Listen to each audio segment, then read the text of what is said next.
એક ફકીરે રાજાને થોડા રૂપિયા દાનમાં આપ્યા અને પછી શું થયું? જૂના જમાનાની વાત છે.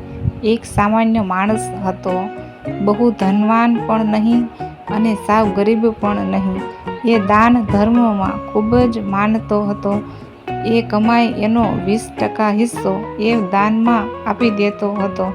પોતાને સુખ સગવડનો બહુ મોહ ન હતો. એક દિવસ એ કેટલાક ગરીબોને રૂપિયા દાનમાં આપી રહ્યો હતો. એની આસપાસ ભારે ભીડ હતી.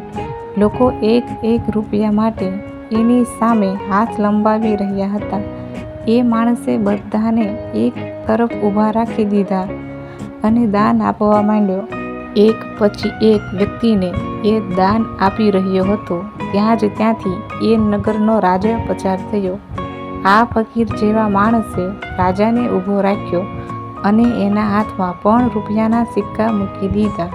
રાજાને ગુસ્સો પણ ચડ્યો અને આશ્ચર્ય પણ થયું.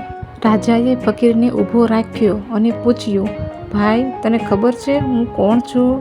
ફકીરે કહ્યું, હા, તમે આ નગરના રાજા છો. તો પણ મને તું આ રૂપિયાના ચંદ સિક્કાઓ દાનમાં આપે છે? તને ખબર છે મારી સંપત્તિ કેટલી છે? મારી પાસે આવા સોનાના સિક્કાઓના ઓરડા ભર્યા છે.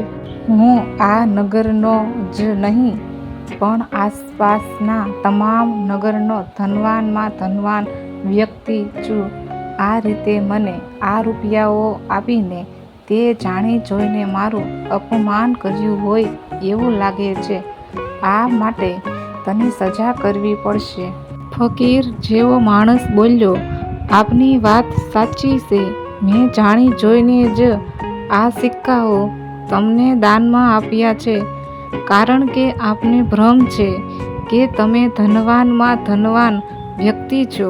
તમે ધનવાન નથી રાજન. તમે તો આ નગર અને આસપાસના તમામ નગરના ગરીબમાં ગરીબ વ્યક્તિ છો. રાજા ગુસ્સે ભરાયો. અરે ગુસ્તાખ ફકીર, તું ચાલ મારી સાથે. તને હું મારા રૂપિયા બતાવું. ફકીર હસ્યો. રાજા, તમારી પાસે રૂપિયા ભલે હોય પણ તમે એમાંથી એક પણ રૂપિયો કદી કોઈને દાનમાં આપ્યો નથી.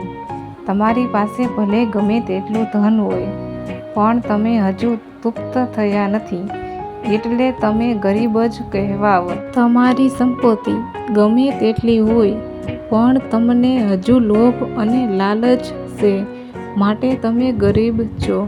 રાજન, તમારી તૃષ્ણાએ તમને ગરીબ કરી મૂક્યા છે. જે માણસનું ધન દાન ધર્મમાં નથી વપરાતું અને જે માણસને અતિશય ધન હોવા છતાં પણ એ બીજાને દાન નથી આપતો એ ગરીબ છે. માટે મેં તમને પણ દાન આપ્યું. ફકીરની વાત સાંભળીને રાજા શરમાઈ ગયો. એની માફી માંગી અને કહ્યું, ફકીર, આજે તમે મારી આંખો ખોલી દીધી છે.